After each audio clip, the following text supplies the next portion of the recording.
بسم الله الرحمن الرحيم طاسيم تلك آيات الكتاب المبين نتلو عليك من نبأ موسى وفرعون بالحق لقوم يؤمنون إن فرعون علا في الأرض وجعل أهلها شيعا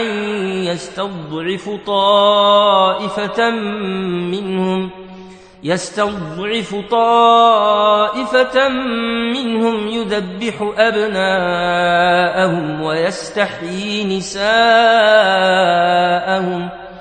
إنه كان من المفسدين ونريد أن نمن على الذين استضعفوا في الأرض ونجعلهم أئمة ونجعلهم الوارثين ونمكن لهم في الأرض ونري فرعون وهامان وجنودهما منهم ما كانوا يحذرون وأوحينا إلى أم موسى أن أرضعيه فإذا خفت عليه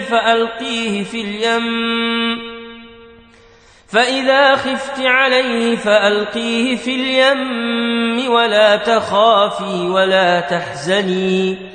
إنا رادوه إليك وجاعلوه من المرسلين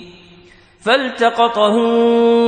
آل فرعون ليكون لهم عدوا وحزنا إن فرعون وهامان وجنودهما كانوا خاطئين وقالت امرأة فرعون قرة عين لي ولك لا تقتلوه عسى أن ينفعنا أو نتخذه ولدا وهم لا يشعرون وأصبح فؤاد أم موسى فارغا إن كادت لتبدي به لولا أن ربطنا على قلبها لتكون من المؤمنين وقالت لأخته قصيه فبصرت به عن جنب وهم لا يشعرون وحرمنا عليه المراضع من قبل فقالت هل أدلكم على أهل بيت يكفلونه لكم وهم له ناصحون فرددناه إلى أمه كي تقر عينها ولا تحزن ولتعلم أن وعد الله حق ولكن أكثرهم لا يعلمون ولما بلغ أشده واستوى آتيناه حكما وعلما وكذلك نجزي المحسنين ودخل المدينة على حين غفلة من أهلها فوجد فيها رجلين يقتتلان هذا من شيعته وهذا من عدوه فاستغاثه الذي من شيعته على الذي من عدوه فوكزه موسى فقضى عليه قال هذا من عمل الشيطان إنه عدو مضل مبين قال رب إني ظلمت نفسي فاغفر لي فغفر له إنه هو الغفور الرحيم قال رب بما أنعمت علي فلنكون ظهيرا للمجرمين فأصبح في المدينة خائفا يترقب فإذا الذي استنصره فإذا الذي استنصره بلمس يستصرخه قال له موسى إنك لغوي مبين فلما أن أراد أن يبطش بالذي هو عدو لهما قال يا موسى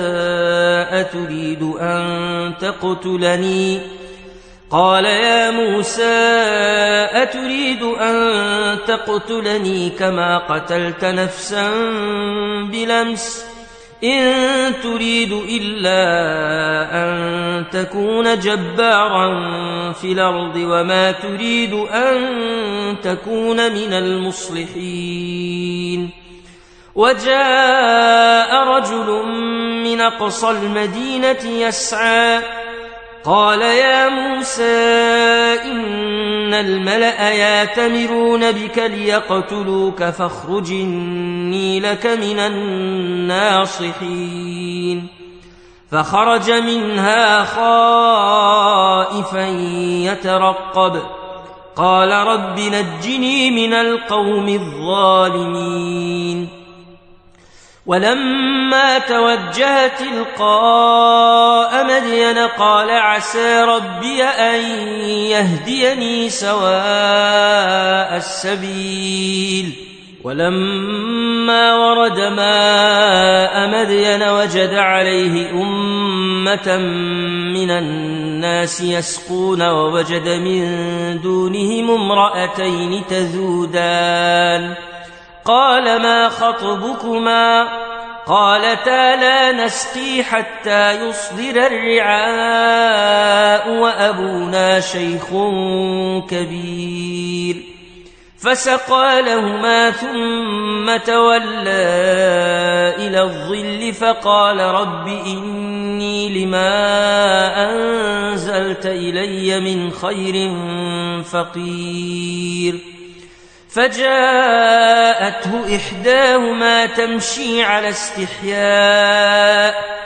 قالت إن أبي يدعوك ليجزيك أجر ما سقيت لنا فلما جاءه وقص عليه القصص قال لا تخف نجوت من القوم الظالمين قالت إحداهما يا أبت استاجره إن خير من استاجرت القوي الأمين قال إني أريد أن أنكحك إحدى ابنتي هاتين على أن تاجرني 8 حجج فإن أتممت 10 فمن عندك وما أريد أن أشق عليك ستجدني إن شاء الله من الصالحين قال ذلك بيني وبينك أيما الأجلين قضيت فلا عدوان علي والله على ما نقول وكيل فلما قضى موسى الأجل وسار بأهله آنس من جانب الطور نارا قال لأهلهم كثوا إني آنست نارا لعلي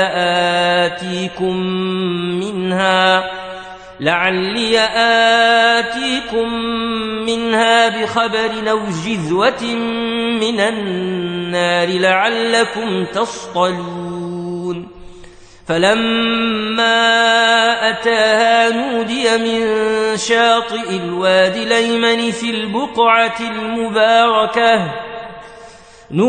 من شاطئ الوادي الأيمن في البقعة المباركة من الشجرة أن يا موسى إني أنا الله رب العالمين وأن ألق عصاك فلما رآها تهتز كأنها جان ولا مدبرا ولم يعقب يا موسى أقبل ولا تخف إنك من الآمنين أسلك يدك في جيبك تخرج بيضاء من غير سوء واضمم إليك جناحك من الرهب فذلك برهانان من ربك إلى فرعون وملئه إنهم كانوا قوما فاسقين قال رب إني قتلت منهم نفسا فأخاف أن يقتلون وأخي هارون هو أفصح مني لسانا فأرسله معي ردا يصدقني إني أخاف أن يكذبون قال سنشد عضدك بأخيك ونجعل لكما سلطانا فلا يصلون إليكما بآياتنا أنتما ومن اتبعكما الغالبون فلما جاءهم موسى بآياتنا بينات قالوا ما هذا إلا سحر مفترى وما سمعنا بهذا في آبائنا الأولين وقال موسى ربي أعلم بمن جاء بالهدى من عنده ومن تكون له عاقبة الدار إنه لا يفلح الظالمون وقال فرعون يا أيها الملأ ما علمت لكم من إله غيري فأوقد لي يا هامان على الطين فاجعل لي صرحا لعلي أطلع إلى إله موسى وإني لأظنه من الكاذبين واستكبر هو وجنوده في الأرض بغير الحق وظنوا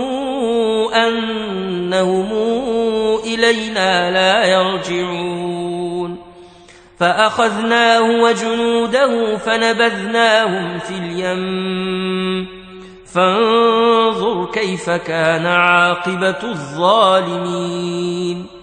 وجعلناهم أئمة يدعون إلى النار ويوم القيامة لا ينصرون وأتبعناهم في هذه الدنيا لعنة ويوم القيامة هم من المقبوحين ولقد آتينا موسى الكتاب من بعد ما أهلكنا القرون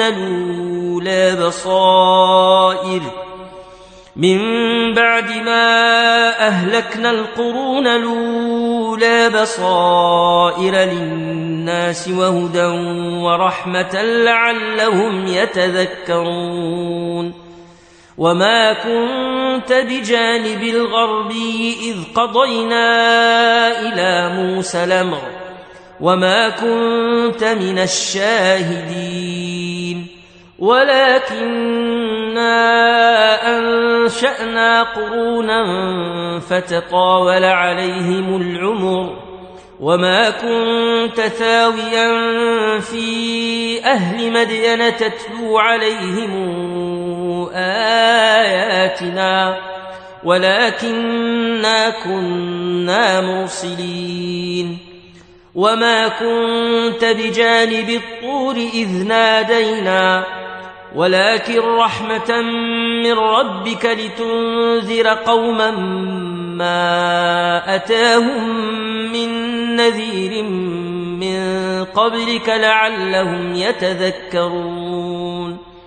ولولا أن تصيبهم مصيبة بما قدمت أيديهم فيقولوا ربنا لولا أرسلت إلينا رسولا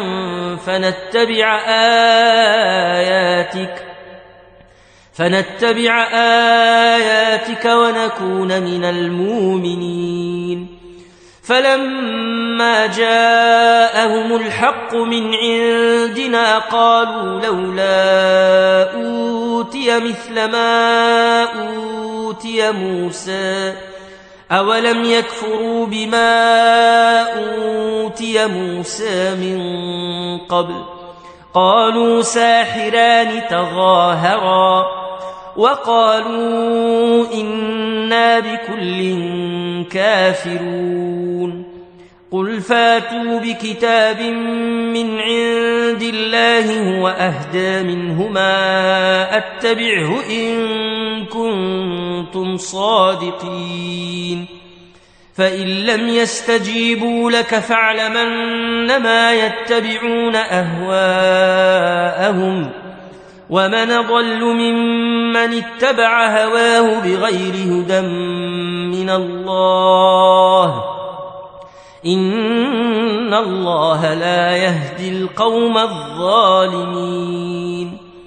ولقد وصلنا لهم القول لعلهم يتذكرون. الذين آتيناهم الكتاب من قبله هم به يؤمنون. وإذا يتلى عليهم قالوا آمنا به إنه الحق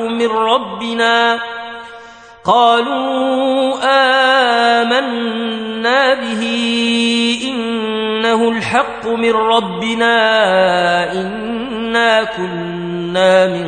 قبله مسلمين. أولئك يؤتون أجرهم مرتين بما صبروا ويدرؤون بالحسنة السيئة ومما رزقناهم ينفقون. وإذا سمعوا اللغو أعرضوا عنه وقالوا لنا أعمالنا ولكم أعمالكم سلام عليكم لا نبتغي الجاهلين. إنك لا تهدي من أحببت ولكن الله يهدي من يشاء وهو أعلم بالمهتدين. وقالوا إن نتبع الهدى معك نتخطف من أرضنا أولم نمكن لهم حرمنا آمنا تجبى إليه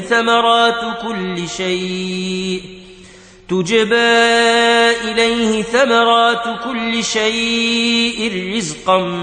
من لدنا ولكن أكثرهم لا يعلمون. وكما أهلكنا من قرية بطرت معيشتها فتلك مساكنهم لم تسكن من بعدهم إلا قليلا وكنا نحن الوارثين.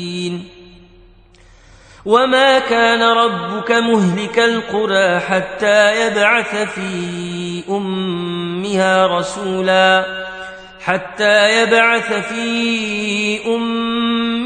رسولا يتلو عليهم آياتنا وما كنا مهلك القرى إلا وأهلها ظالمون. وما أوتيتم من شيء فمتاع الحياة الدنيا وزينتها وما عند الله خير وأبقى أفلا تعقلون. أفمن وعدناه وعدا حسنا فهو لاقيه كمن متعناه متاع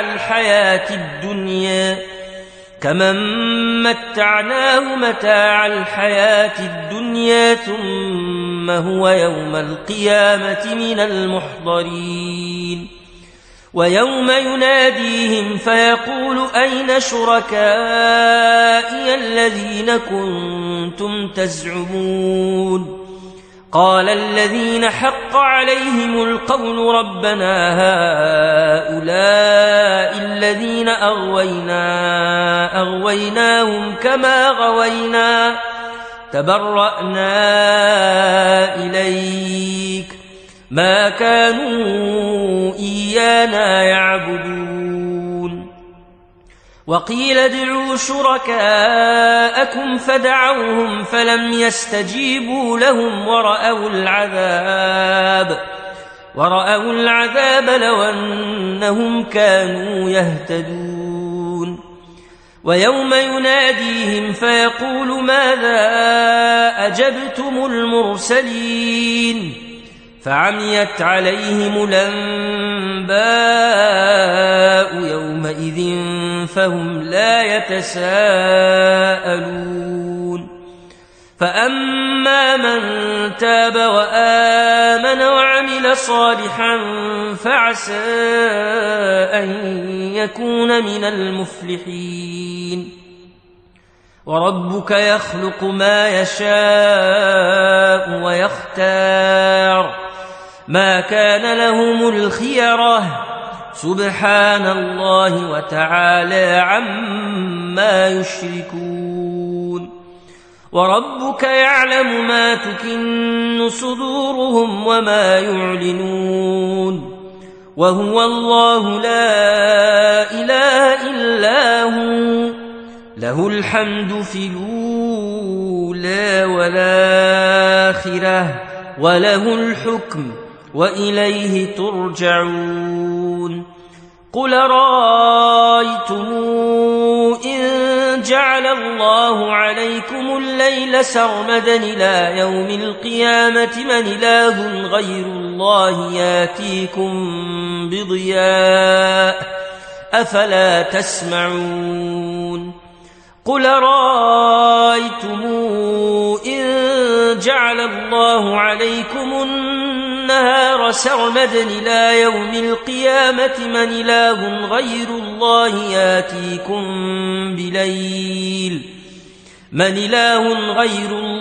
ياتيكم بليل تسكنون فيه أفلا تبصرون ومن رحمته جعل لكم الليل والنهار لتسكنوا فيه ولتبتغوا من فضله ولعلكم تشكرون ويوم يناديهم فيقول أين شركائي الذين كنتم تزعمون ونزعنا من كل أمة شهيدا فقلنا هاتوا برهانكم فعلموا أن الحق لله وضل عنهم ما كانوا يفترون إن قارون كان من قوم موسى فبغى عليهم وآتيناه من الكنوز ما إن مفاتحه لتنوء بالعصبة أولي القوة إذ قال له قومه لا تفرح إن الله لا يحب الفرحين وابتغ فيما آتاك الله الدار الآخرة ولا تنس نصيبك من الدنيا وأحسن كما أحسن الله إليك ولا تبغ الفساد في الأرض إن الله لا يحب المفسدين قال إنما أوتيته على علم عندي أولم يعلم أن الله قد أهلك من قبله من القرون من هو أشد منه قوة وأكثر جمعا ولا يسأل عن ذنوبهم المجرمون فخرج على قومه في زينته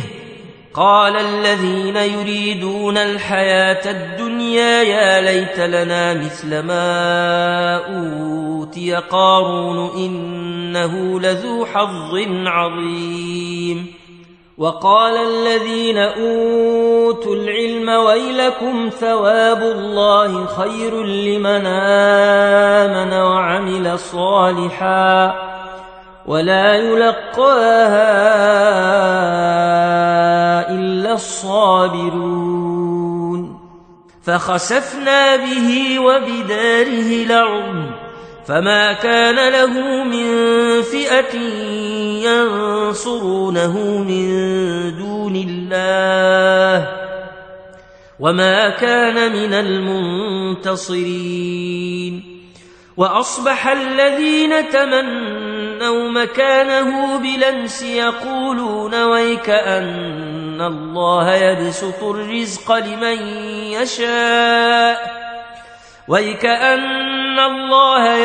الرزق لمن يشاء من عباده ويقدر لولا أمن الله علينا لخسف بنا ويكأنه لا يفلح الكافرون تلك الدار الآخرة نجعلها للذين لا يريدون علوا في الأرض ولا فسادا والعاقبة للمتقين من جاء بالحسنة فله خير منها ومن جاء بالسيئة فلا يجزى الذين عملوا السيئات إلا ما كانوا يعملون إن الذي فرض عليك القرآن لرادك إلى معاد قل ربي أعلم من جاء بالهدى ومن هو في ضلال مبين وما كنت ترجو أن يلقى إليك الكتاب إلا رحمة من ربك فلا تكونن ظهيرا للكافرين ولا يصدنك عن آيات الله بعد إذ أنزلت إليك وادع إلى ربك ولا تكونن من المشركين ولا تدع مع الله إلها آخر لا إله إلا هو كل شيء هالك إلا وجهه